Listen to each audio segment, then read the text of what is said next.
Chapter 21. The Lion becomes the King of Beasts. After climbing down from the China Wall, the travellers found themselves in a disagreeable country, full of bogs and marshes and covered with tall, rank grass. It was difficult to walk without falling into muddy holes, for the grass was so thick that it hid them from sight. However, by carefully picking their way, they got safely along until they reached solid ground. But here, the country seemed wilder than ever, and after a long and tiresome walk through the underbrush, they entered another forest, where the trees were bigger and older than any they had ever seen. "This forest is perfectly delightful," declared the lion, looking around him with joy. "Never have I seen a more beautiful place." "It seems gloomy," said the scarecrow. "Not a bit of it," answered the lion. "I should like to live here all my life. See how soft the dried leaves are under your feet, and how rich and green the moss is that clings to these old trees. Surely no wild beast could wish a pleasanter home." "Perhaps there are wild beasts in the forest now," said Dorothy. "I suppose there are," returned the lion, "but I do not see any of them about." They walked through the forest until it became too dark to go any further. Dorothy and Toto and the lion lay down to sleep, while the woodman and the scarecrow kept watch over them as usual. When morning came, they started again.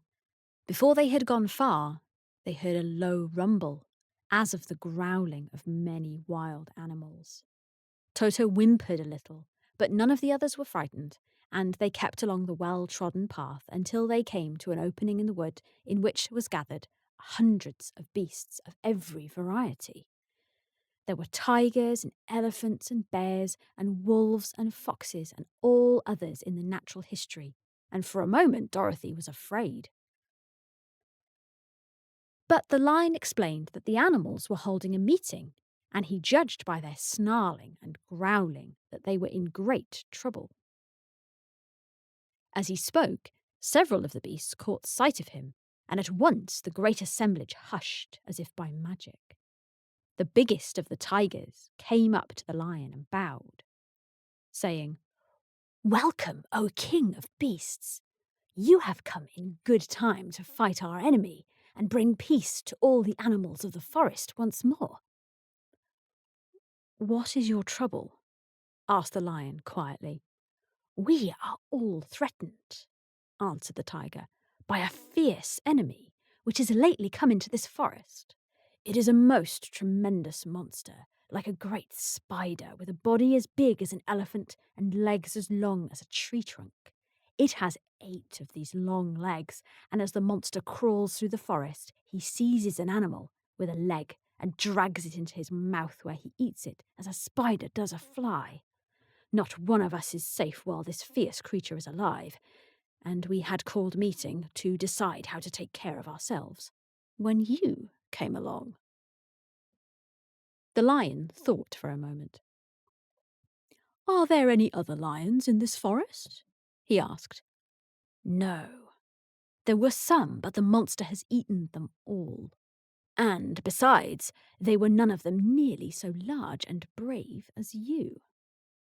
"If I put an end to your enemy, will you bow down to me and obey me as king of the forest?" inquired the lion. "We will do that gladly," returned the tiger, and all the other beasts roared with a mighty roar. "We will." "Where is this great spider of yours now?" asked the lion. "Yonder, among the oak trees," said the tiger, pointing with his forefoot. "Take good care of these friends of mine," said the lion, "and I will go at once to fight this monster." He bade his comrades goodbye and marched proudly away to do battle with the enemy. The great spider was lying asleep when the lion found him, and it looked so ugly that its foe turned up his nose in disgust. Its legs were quite as long as the tiger had said, and its body covered with coarse black hair. It had a great mouth with a row of sharp teeth a foot long, but its head was joined to the pudgy body by a neck as slender as a wasp's waist. This gave the lion a hint at the best way to attack the creature, and, as he knew it was easier to fight it asleep than awake, he gave a great spring and landed directly upon the monster's back. Then, with one blow of his heavy paw, all armed with sharp claws, he knocked the spider's head from its body. Jumping down, he watched it until the long legs stopped wiggling, when he knew it was quite dead. The lion went back to the opening where the beasts of the forest were waiting for him, and said proudly, "You need fear your enemy no longer." Then the beasts bowed down to the lion as their king, and he promised to come back and rule over them as soon as Dorothy was safely on her way back to Kansas.